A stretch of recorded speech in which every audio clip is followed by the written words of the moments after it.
Losing time, I'm fading fast. I just wanna make it last. Try to let go of the past. I close my eyes, embrace the blast. Sleepless nights and headaches stack. Restlessness to hell and back. What's my purpose? What do I grab? A slippery surface, a heart attack. And sometimes you just gotta believe there's something that'll give you relief. There's something that'll have what you need. What you need. We're broken, it's tragic. We're not all elastic, but maybe there's magic. Believe you could have it. And I know of sadness, the anxious and panic, the infinite vastness of all that is blackness.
Losing time, I'm fading fast. I just wanna make it last. Try to let go of the past. I close my eyes, embrace the blast. Sleepless nights and headaches stack. Restlessness to hell and back. What's my purpose? What do I grab? A slippery surface, a heart attack. And sometimes you just gotta... Bonjour et bienvenue sur la chaîne. Je suis contente de vous retrouver aujourd'hui pour parler lecture. Et j'ai bien avancé étant donné qu'on va parler de tout ceci aujourd'hui. Je commence par un troisième tome qui clôture une série, à savoir celui-ci qui est Le Maître des Jeux, donc le troisième tome de la Maison des Jeux de Claire North aux éditions Le Bélial. Je vous ai déjà parlé de cette série avant, évidemment, étant donné que j'avais lu le premier et le second tome que j'avais beaucoup aimé. Il me restait le troisième à découvrir et j'ai beaucoup apprécié. Alors je peux pas trop vous en parler étant donné que c'est un troisième tome qui clôture très bien cette série. J'ai beaucoup apprécié le style et l'histoire, mais c'était une série très intéressante qui va parler de la thématique des jeux à grande échelle. Une série qui est intrigante, qui est surprenante, qui est très intéressante. Je vous avais parlé des deux précédents un petit peu, davantage avec le premier évidemment, vu que là je pouvais vous expliquer un petit peu plus, mais c'est très bien fait, ça amène plein de réflexions et moi j'ai beaucoup apprécié cette saga. Ce sont des tout petits livres, vous voyez, donc vous vous lancez pas dans une série qui va faire des tomes de 600 pages, ils ont tous quasiment 100-150 pages, donc la série peut se terminer très vite. Il y a 3 tomes et puis c'est tout, et franchement je peux vous recommander, j'ai passé un très bon moment avec ces 3 livres. J'ai peut-être une préférence pour le premier parce que c'est la découverte évidemment de tout cet univers et de tout ce qui tourne autour des jeux. Après la saga continue, mais on a déjà compris le principe, donc la surprise n'est plus présente, mais sinon c'est très qualitatif et c'est super intéressant. Toujours dans les suites, j'ai lu celui-ci qui est Rendez-vous avec le danger. C'est donc le tome 5 des détectives du Yorkshire de Julia Chapman aux éditions La Bête Noire de Robert Laffont. c'est du Cozy Mystery. Je pense que vous connaissez cette petite série, en tout cas elle est très connue. Et moi c'est une de mes séries de Cozy Mystery préférées. Bon, je suis un petit peu à la bourre, mais je rattrape tout doucement mon retard étant donné que le 5e tome est sorti. Je suis pas certaine d'avoir le 6e tome dans ma palle, mais je vais vérifier ça.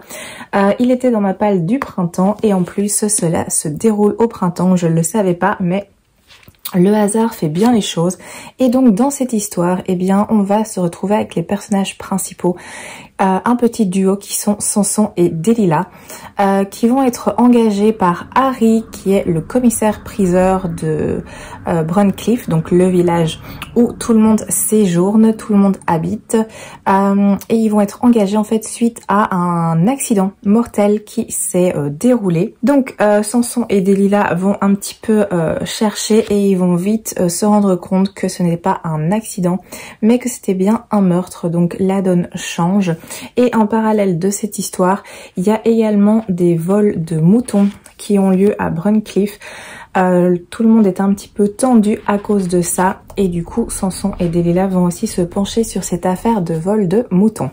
Donc voilà, toujours très agréable. J'ai beaucoup apprécié ce 5e tome. On suit et on avance avec les personnages, on en apprend davantage sur Samson.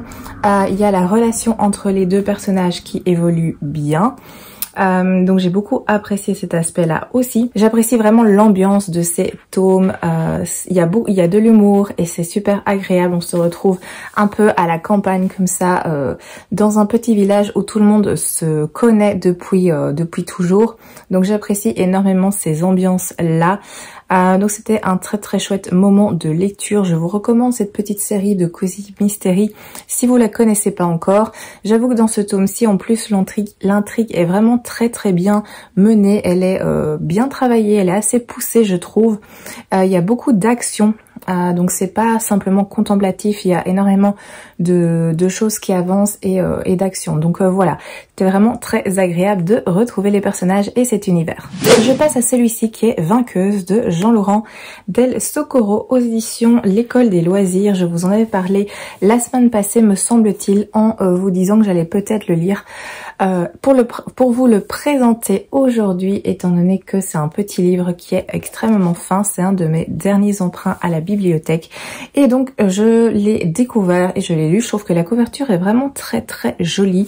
Donc dans cette histoire, eh bien, on va suivre Cynisca, qui est une princesse de Sparte qui rêve d'un triomphe à sa mesure. C'est un personnage qui a beaucoup d'ambition et du coup, elle fait tout pour mettre toutes les chances de son côté, bien entendu. C'est une combattante émérite, c'est la meilleure cavalière de la cité et en fait, elle va être la première femme à remporter une épreuve de course de char aux Jeux Olympiques. Donc c'est ça son triomphe, c'est ça son coup d'éclat. Donc on va suivre cette histoire et on va suivre le destin et la vie de Cynisca. Voilà pour l'histoire. Alors c'est un récit qui est féministe et qui est intéressant. J'ai bien apprécié suivre ce personnage, même si j'avoue que je me suis pas spécialement attachée à elle. Elle est volontaire, elle va un petit peu bousculer les conventions et les coutumes. Elle va avoir pas mal d'aventures héroïques. On va suivre tout ça et tout ça va être transmis dans une ambiance un petit peu de légende et de folklore. Donc j'ai apprécié cette thématique parce que voilà, il y aura l'interaction des divinités par exemple dans le récit. La petite chose c'est que le récit est assez prévisible étant donné que dès les premières pages on nous annonce en fait ce qui va arriver. On nous annonce le fait que c'est la première femme à avoir remporté une épreuve aux Jeux Olympiques. Donc évidemment, on va passer du temps à découvrir sa vie. On va la découvrir enfant, elle a 7 ans. Et puis elle va grandir et devenir une jeune fille et puis une jeune femme. Mais on sait très bien que le final et le moment fort de sa vie, ce sera cette victoire aux Jeux Olympiques. Donc ça casse un petit peu évidemment toute la surprise de ce roman. J'ai aussi trouvé que c'était assez court. C'est un livre qui fait moins de 300 pages. Il fait 236 pages. Donc j'avoue que J'ai trouvé qu'on allait un peu vite, que les événements s'enchaînaient avec beaucoup de facilité. Après, dans un sens, je comprends aussi, étant donné que c'est un livre qui est destiné à un public adolescent. Donc, je pense que si il avait fait le double, je suis pas certaine que ça aurait intéressé les adolescents. Donc ici je comprends le fait que ce soit un rythme rapide avec des événements qui s'enchaînent, mais moi j'aurais aimé du coup avoir davantage de pages et davantage d'informations, de passer plus de temps à certains moments. Alors il y a des choses très intéressantes parce qu'on a un glossaire à la fin, donc on a des mots évidemment qui sont insérés dans le récit comme déjà les divinités. Donc on a Apollon, on a Arcadie, on a le mot archonte, les villes aussi comme Athènes, etc. Les personnages de légende comme Castor et Pollux. Bref, il y a plein de petits mots qui sont repris avec la petite définition, et je trouve ça un très bon point parce que tout le monde ne connaît pas la signification de tous ces mots. On a aussi des petites précisions historiques, donc ça c'est toujours appréciable aussi. Et on a des petites informations à propos du terme vainqueuse, donc à savoir pourquoi c'est le titre qu'a choisi l'auteur et non pas victorieuse mais bien vainqueuse, et la signification derrière le choix de ce titre. Donc j'ai trouvé ça très intéressant.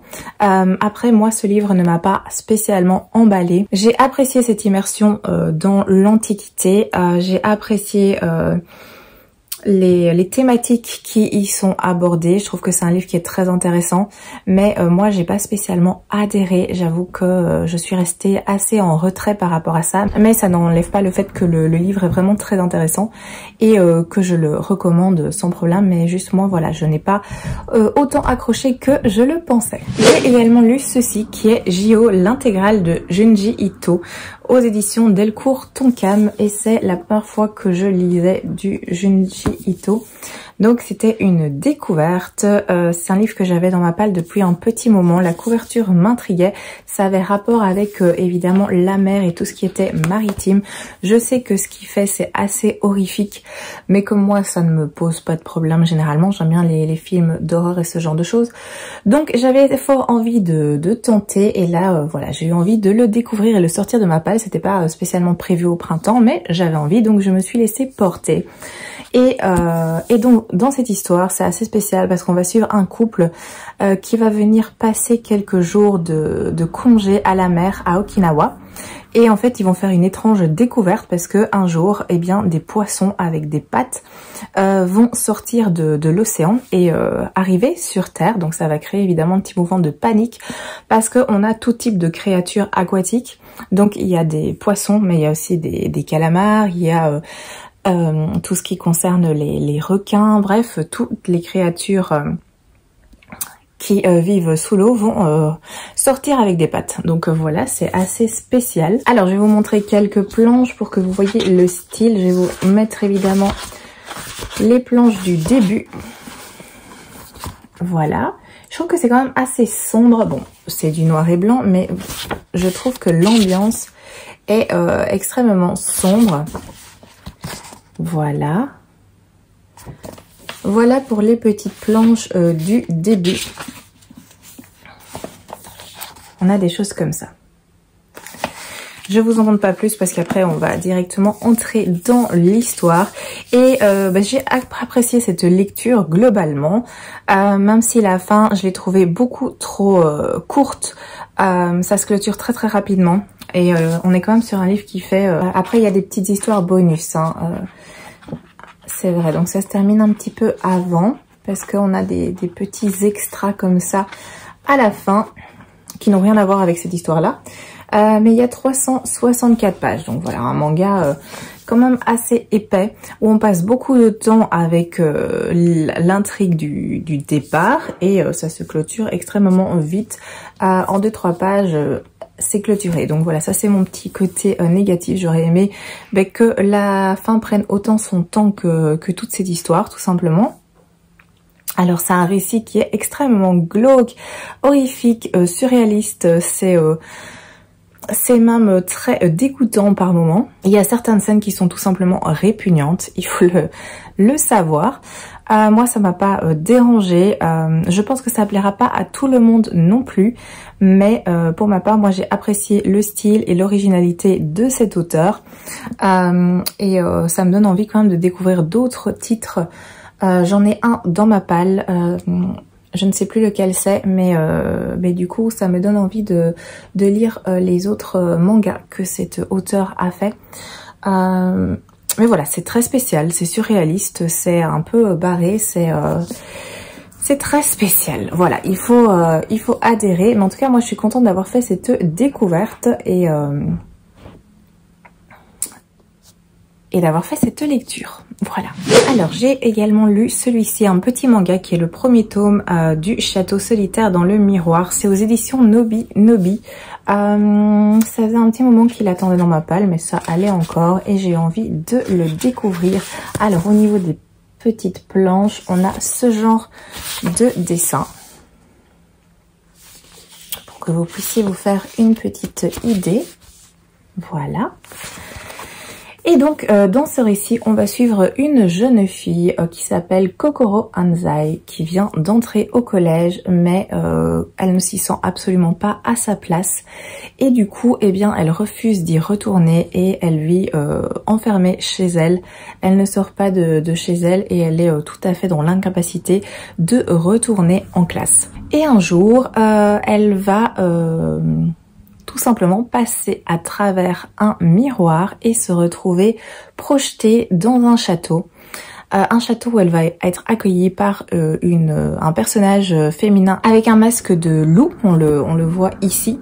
Et dans ce château, il y a également d'autres collégiens, tout comme elle, qui ont été invités dans ce château. Il y a dans ce château une pièce qui s'appelle la chambre des souhaits et ces collégiens ont l'opportunité en fait de la retrouver. Ils doivent chercher dans le château une clé, la clé qui ouvrira cette chambre et du coup ils auront droit à un souhait. Donc c'est un peu une compétition qu'on leur propose pour voir un de leurs souhaits se réaliser. Donc voilà au niveau de l'histoire. Et c'était un petit manga assez intéressant. Bon, il y a un côté fantastique, hein, vous l'avez bien compris, étant donné qu'on est propulsé dans un mystérieux château. Alors ça va parler de sujets assez graves, je ne le savais pas avant de commencer, mais ça va parler de tout ce qui est harcèlement scolaire. Du coup aussi de décrochage scolaire, ce sont des thématiques qui vont être abordées. Donc ce sont des thématiques difficiles mais nécessaires. Je pense que c'est utile aussi d'avoir des livres qui traitent de ce sujet, bien entendu. Donc voilà, un petit manga très intéressant que j'ai aimé découvrir. Je pense qu'il y en aura 5 en tout. Oui, série complète en 5 tomes. Je sais pas combien de tomes sont sortis. Je pense que je suis quasiment sûre que le 2e est déjà sorti, à voir même le 3e. J'en suis pas sûre pour le 3e. Mais c'est une série intéressante avec le petit côté fantastique évidemment, cette ambiance gothique avec ce château mystérieux plein de mystères et de secrets, et on va suivre ces collégiens, un petit peu découvrir leurs histoires. On s'attarde sur le personnage de Kokoro dans le premier tome. C'est avec elle qu'on passe du temps, moins avec les autres collégiens. Peut-être que ça évoluera dans les tomes suivants. En tout cas, moi, je suis intéressée aussi d'avoir leur parcours et de ce qui les amène évidemment dans ce château mystérieux. Donc je pense que je continuerai cette petite série parce que j'ai trouvé ce premier tome extrêmement intéressant et extrêmement bien fait. Alors j'ai également lu celui-ci qui est Lightfall, le premier tome, la dernière flamme de Tim Probert aux éditions Gallimard, et j'ai adoré, je vous le dis déjà, c'était génial. Le 2e et le 3e tome sont sortis et c'est ça qui m'a décidé à le sortir de ma palle. Je l'avais acheté il y a quelques mois je pense pour découvrir un petit peu cette histoire et là le fait que le 3e tome vienne de sortir, ça m'a vraiment donné envie de découvrir cette histoire. Je savais pas du tout de quoi ça allait parler et j'ai adoré. Je vais vous montrer au niveau des dessins parce que c'est vraiment très joli. Donc déjà on a une carte. Ce qui est très appréciable hein, pour présenter et se situer dans l'univers. Alors au niveau des dessins, on a ce genre de choses. C'est très très beau. Moi j'apprécie ce style de graphique. Donc voilà, c'est ce genre. Avec quand même pas mal de couleurs. Des planches qui font comme ça une double page. Bref, il y a des très jolies choses. C'est un régal pour les yeux et cette histoire, je l'ai adorée, vraiment, c'était top. En fait, j'ai qu'une hâte, c'est de découvrir la suite. On est dans le monde d'Irpa où on va suivre Béatrice qui vit avec son grand-père qui est un cochon sorcier qui tient une petite boutique dans laquelle il fabrique des potions et c'est aussi le gardien de la flamme éternelle. Et ce cochon sorcier apparemment a des petits soucis de mémoire et un beau jour, eh bien, Béa va rentrer à la maison et va découvrir que son grand-père a disparu. Elle va évidemment partir à sa recherche, mais ça va pas être facile pour elle étant donné que Béa est une jeune fille qui souffre d'anxiété. Elle va pas partir seule parce que sur son chemin, elle va rencontrer un Galdurien qui s'appelle Cad, qui est un personnage, c'est celui-ci, c'est ce personnage ici qu'on voit, qui est un personnage extrêmement positif, extrêmement enjoué, extrêmement chaleureux, qui va directement lui proposer son aide et du coup, eh bien, ils vont former un petit duo et partir à la recherche du grand-père, le sorcier cochon. Évidemment, ils vont avoir plein de déconvenues et d'aventures qui vont arriver suite à ce voyage. Voilà pour la petite histoire, je vous en dis pas plus, mais j'ai vraiment adoré. C'est un très très bel ouvrage au niveau des dessins et au niveau de l'histoire. J'ai beaucoup apprécié les personnages, le personnage de Béa et le personnage de Cad. Ils font un duo très très particulier, très attachant, très complémentaire. J'ai beaucoup apprécié cette lecture comme je vous l'ai dit. On a des belles valeurs aussi, donc on part dans une histoire de quête, mais avec des notions d'amitié, de courage aussi, de dépassement de soi. Je pense que ça plaira à tous parce que franchement, ce sont des livres qui sont plus pour de la jeunesse à première vue, mais moi en tant qu'adulte, j'ai vraiment adoré. C'était top. C'est superbement bien fait. On a des personnages qui sont attachants. Il y a même un peu d'humour de temps en temps. On part sur une grande quête avec un danger qui menace. C'est vraiment excellent. J'étais prise directement dès les premières pages dans cette lecture. Ça s'est lu très très vite parce que je l'ai dévoré vraiment sans aucun souci et comme je vous l'ai dit, je n'ai qu'une hâte, c'est de poursuivre et d'avoir la suite. Par contre, je sais pas combien de tomes il y aura, je sais pas si c'est une trilogie ou s'il y en a davantage, je sais juste qu'il y en a 3 qui sont sortis actuellement, mais franchement, si vous n'avez pas encore testé, allez-y parce que ça vaut le coup, c'est vraiment une très très chouette histoire qui plaira à tous. Vraiment, je pense que ça plaira à tous, donc voilà, n'ayez pas peur. Si un jour il vous a fait de l'œil mais que vous n'avez pas craqué, je pense que vous pouvez sauter le pas parce qu'en tout cas moi il m'a complètement convaincue. Alors j'ai également lu et terminé Dead Garden, le premier tome qui est l'héritière de Cassandra O'Donnell aux éditions Flammarion avec cette très belle édition reliée que je vous l'avais déjà montré je pense probablement, mais au cas où, voilà, il se présente comme ça. Donc c'est un livre qui est vraiment très joli. Mais il sent assez fort. Ça m'a un peu perturbée. Je crois que c'est... Je sais pas si c'est le jaspage ou si c'est quelque chose à l'intérieur ou si c'est la jaquette. Je sais pas trop. Mais je trouve que l'odeur est encore assez forte. L'odeur d'encre comme ça est assez forte. Donc c'est la première fois que j'ai ça avec un livre. Mais bon, soit. Nous allons suivre le personnage de Léonora, Léo, qui est en fait une faucheuse. Elle a 16 ans et ce titre de faucheuse, cette condition de faucheuse, elle ne l'a pas choisi, il lui a été imposé par la déesse de la mort. Donc en fait les faucheurs ce sont les personnes qui accompagnent l'âme des défunts vers l'au-delà. Généralement ces faucheuses sont déjà décédées, mais ici Léo elle sort du lot étant donné que elle c'est une humaine, une humaine assez spéciale étant donné que elle a des elle descend d'une lignée de sorcières et de vampires, donc sa mère est une sorcière très très puissante et son père est un vampire vieux de milliers d'années. Donc elle a un statut assez particulier et elle est un petit peu déchirée parce que ces deux clans ne sont pas amis. Ils se tolèrent grâce à un traité, mais il y a quand même des tensions et des craintes et une méfiance vraiment très importante entre ces deux clans. Donc elle se retrouve un petit peu entre les deux. Et du coup, on va la suivre, elle et son défenseur, son garde du corps. Et là, elle se trouve dans le clan des sorcières, donc à savoir chez sa grand-mère. Et il y a une série de meurtres extrêmement mystérieux qui vont se dérouler. Donc le clan des sorcières, de toute évidence, est attaqué par on ne sait pas trop quoi. Et Léo va décider d'un petit peu y mettre son grain de sel. Elle va essayer de découvrir ce qui se passe. Et du coup, on va suivre Léo qui va essayer d'un petit peu découvrir ce qui se passe exactement. Donc ça, c'est pour l'intrigue. Je vais pas vous en dévoiler plus. Alors, c'est un livre que j'ai lu extrêmement vite. C'est un livre qui fait 500 pages, mais qui se dévore sans problème. C'est assez aéré, vous voyez, au niveau de la mise en page.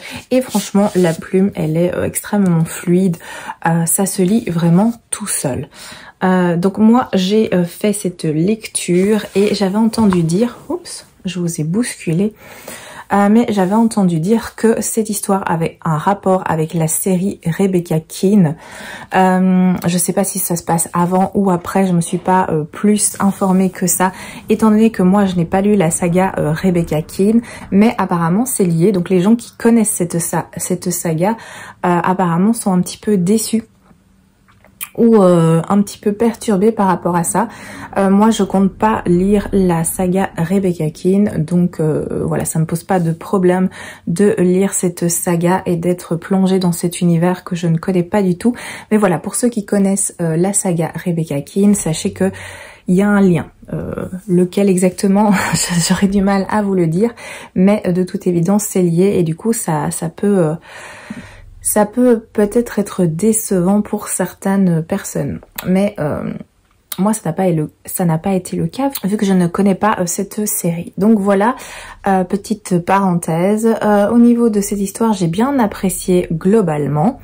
J'ai bien apprécié découvrir cet univers, j'ai bien apprécié le côté où on côtoie plein de créatures, les sorcières, les vampires, d'avoir aussi le personnage de Léo qui est une faucheuse et qui doit gérer aussi cet aspect et cette condition, toutes les difficultés qui y sont liées, les pouvoirs qu'elle va découvrir, qu'elle va doucement tenter d'un petit peu plus maîtriser.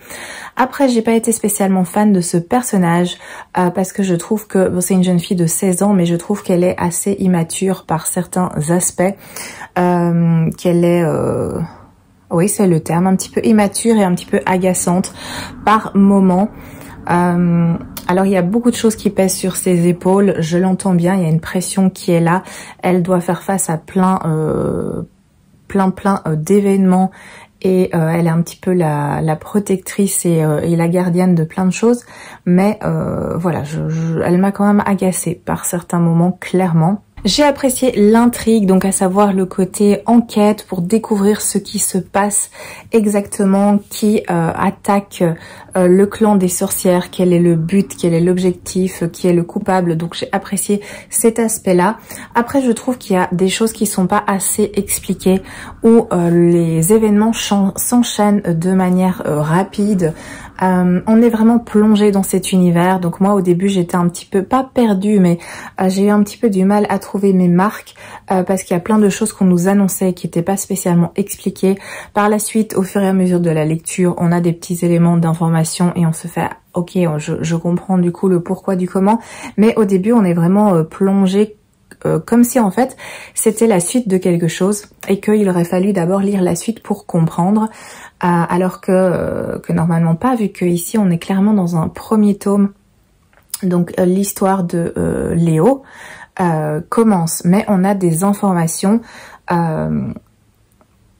qui ne nous sont pas expliquées comme si elles étaient déjà acquises précédemment, ce qui n'était pas mon cas. Donc par moment voilà, j'ai eu un petit peu du mal à comprendre. Bon, comprendre c'est un grand mot parce que non plus c'est pas compliqué, hein. Ça reste un roman plutôt young adulte, Donc je me suis pas non plus fait des nœuds au cerveau pour comprendre les choses. Après, tout s'enchaîne et tout s'explique sans souci.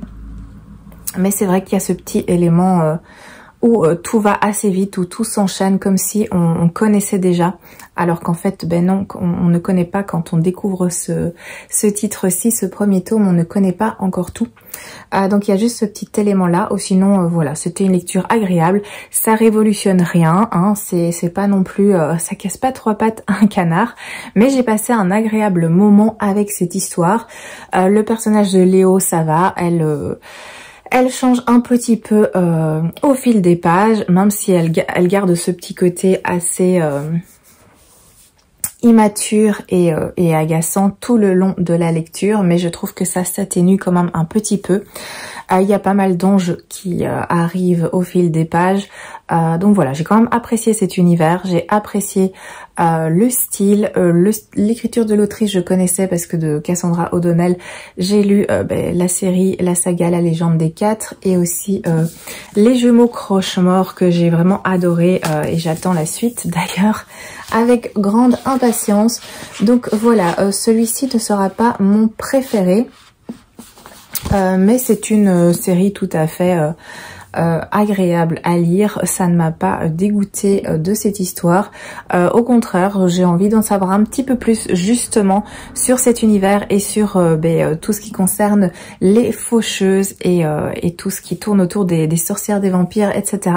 Donc à mon avis, je poursuivrai la série parce que voilà, c'est une lecture agréable, pas prise de tête spécialement une fois qu'on est bien placé et situé dedans. Donc voilà. Et dernière chose que j'ai lu, c'est celui-ci qui est La Sorcière de Limbricht de Suzanne Smith aux éditions Pocket. Et là, ça c'était incroyable. Franchement, c'était génial. Je l'ai gardé pour la fin, pour vraiment pouvoir bien vous en parler parce que j'ai adoré cette lecture. Je vous montre, hein, de temps en temps, je mets des petits, les petits marque-pages, les petits post-it. Bon, il y en a qui sont jaunes, donc c'était peut-être pas judicieux parce qu'ils se voient pas beaucoup, mais vous voyez, il y en a quasiment partout. J'ai mis des petits post-it quasiment partout. Et c'est un livre qui n'est pas spécialement épais, c'est un livre qui fait moins de 300 pages, mais j'ai tellement aimé, c'était... Je vous le recommande déjà, même sans vous en parler, je vous le recommande déjà. Alors dans cette histoire, en fait, on est en 1674 et on va suivre un personnage féminin qui s'appelle Entgen Lugiten. Et c'est une femme qui va être accusée de sorcellerie et qui va être du coup enfermée. Il y a une enquête qui va être menée pour déterminer si oui ou non c'est une sorcière parce qu'il y a eu des plaintes. Donc des voisins et autres ont accusé cette femme d'avoir pratiqué la sorcellerie ou de la magie noire. Donc elle est enfermée en attendant la suite des choses. Et en même temps, on va découvrir son histoire. Donc il y a une partie qui se passe dans le présent, où on la suit durant son enfermement et durant l'enquête et le procès qu'elle va avoir. Et on va retourner dans le passé pour découvrir toute sa vie. Donc déjà, j'aime beaucoup cette façon de faire, de passer par des moments dans le présent et ensuite que cette femme nous raconte sa vie en retournant dans le passé. Et on va suivre cette femme qui sort du lot en fait, hein, qui est différente. Elle vient d'une famille où la mère était très très religieuse, un peu trop. La grand-mère était plus une femme de la nature. Elle a tout transmis justement à Endgame, à savoir les plantes, comment être attentif aux saisons, être attentif au climat, aux événements de la nature, ce genre de choses. Et elle, elle reprend évidemment tout le savoir de sa grand-mère. Et c'est juste ça en fait qui est dangereux pour une femme, d'avoir un savoir. C'est extrêmement dangereux à cette époque. Et elle a un parcours assez différent étant donné que elle va atteindre l'âge de 30 ans, elle ne sera toujours pas mariée, donc ça aussi c'est pas bien vu. Il va se passer d'autres événements, je vais pas trop vous en dévoiler non plus. Mais rien n'y fait, elle va malgré tout à un moment de sa vie être suspectée de sorcellerie et du coup on va découvrir tout cela au fil des pages. Donc en fait ça reste un schéma assez classique, ça reste une histoire qu'on a déjà vue assez souvent. En tout cas moi j'ai déjà lu ce genre d'histoire qui parlait de femmes indépendantes, de femmes célibataires généralement, qui ont des connaissances et qui donnent leur avis et donc ça reste un schéma assez classique, mais moi j'apprécie toujours autant. Et celui-là j'ai beaucoup apprécié. Il y a plein de phrases que je trouvais extrêmement justes, qui m'ont beaucoup parlé. D'où tous les post-it. Il y a plein de choses qui sont révoltantes évidemment, parce que pour ces femmes il n'y a pas de justice. On peut pas appeler ça une justice. Directement les dés sont jetés et peu importe la finalité du procès, ça n'ira jamais dans le sens de la victime. Donc il y a plein de choses qui sont révoltantes. Mais c'est super intéressant aussi à lire. À la fin, il y a aussi des petites notes de l'autrice que j'ai trouvé très intéressant aussi, concernant justement les sorcières, les documents officiels concernant des procès de sorcellerie. Il y a plein de choses très intéressantes. Les notes de l'autrice font pas 15 pages, je vous rassure, c'est 3-4 pages, donc c'est pas super long, mais c'est très intéressant à lire. En tout cas moi j'ai beaucoup apprécié découvrir ça également. C'est une histoire qui est vraiment bouleversante, qui est intéressante, qui est prenante. Ça se lit vraiment tout seul. Franchement, je vous le recommande grandement. En plus, comme c'est un petit livre, je vous le recommande d'autant plus. Vous n'allez pas y passer des heures, mais c'est tellement incroyable comme lecture. C'est extrêmement fort, c'est puissant comme lecture. C'est ça le terme. Cette femme va être malmenée durant son enfermement pour lui arracher des aveux. Elle va subir des choses horribles. C'était incroyable à lire. Donc voilà, je vous le recommande grandement parce que c'est un livre qui est à mon sens quand même très utile et nécessaire de lire. C'est un récit donc historique qui va parler de sorcellerie, en tout cas de sorcellerie, de magie, de femmes, de la condition des femmes. Ça va aussi parler de révolte. Oui, il y a pas mal de choses très intéressantes dans ce petit récit. Donc franchement, si ces thématiques vous intéressent, eh bien foncez, lisez-le. En plus, voilà, il est sorti en poche, vu que moi j'ai l'exemplaire poche. Donc vous n'êtes pas obligé de dépenser trop de sous pour un grand format. Il est accessible ici à moins de 10 € sans doute. Donc vraiment c'est une lecture que je recommande. En tout cas moi elle m'a énormément marquée et à mon avis elle sera dans le classement des meilleures lectures de 2024 et assez haut placée dans ce classement parce que franchement c'était vraiment bien, c'était vraiment top. Voilà, donc ça c'est pour mes lectures faites cette semaine. Je vais vous faire un petit point rapide comme d'habitude sur mes lectures en cours. J'ai avancé un petit peu sur celui-ci, Une douce odeur de pluie. Donc je suis là, j'ai dépassé les 100 pages. Je suis à la page 118, donc voilà, j'avance lentement mais sûrement. J'avoue que celui-ci c'est pas une de mes priorités. Le pire c'est que quand je lis, ça me pose pas de problème. J'aime bien ce que je lis, mais quand j'ai du temps de lecture, c'est pas vers celui-là que je vais. Je sais pas comment expliquer. Parce que j'ai pas envie de l'abandonner ou c'est pas que l'histoire me plaît pas. C'est juste que pour l'instant, je suis plus attirée vers d'autres choses de ma pile à lire ou d'autres lectures en cours que par celui-ci. Mais bon, je finirai bien par le terminer. Alors, je lis en lecture commune celui-ci qui est L'Empire d'écume de Andrea Stewart aux éditions Big Bang. Je l'ai quasiment fini parce que la lecture commune était prévue en 7 jours, je crois. Et du coup, je suis à la page 523 et aujourd'hui, il y a la dernière partie à lire. Donc voilà, je l'aurai terminé dans le courant de la journée, normalement, si je prends pas de retard. Mais pour l'instant, j'ai bien suivi le le petit découpage, j'étais bien à heure et à temps. Et franchement, j'aime bien cette histoire. C'est super sympa. Le début est un petit peu lent à se mettre en place, mais une fois que ça avance, que ça s'enclenche, c'est vraiment super chouette. On va suivre comme ça différents personnages. Et j'aime beaucoup. Donc voilà, c'est un livre qui fait 600 pages. Il me reste 80 pages à lire et ça se lit très bien. Donc c'est un livre qui est quand même assez épais vu qu'il fait 600 pages, mais franchement ça se lit tout seul sans problème. Je suis également dans le champ des sorcières. J'avais fait un petit sondage sur Instagram pour sélectionner ma prochaine lecture. J'avais mis 3 livres, j'avais sélectionné 3 livres et c'est celui-ci qui a eu le plus de votes, mais ça a été très serré. Je pense que c'était à 1 vote. Celui-ci a eu l'avantage. C'est aux éditions Robert Laffont. C'est écrit par Amy Goldsmith. Donc j'avais envie de découvrir ce titre qui est un roman horrifique qui se passe dans les profondeurs de l'océan. Donc j'ai lu une centaine de pages. Je sais pas beaucoup vous en parler pour l'instant, donc je vais avancer là-dedans. J'ai commencé Meurtre et Cheesecake aux cerises, donc de Joanne Flux. C'est une des enquêtes de Anna Swenson. C'est la 7e enquête.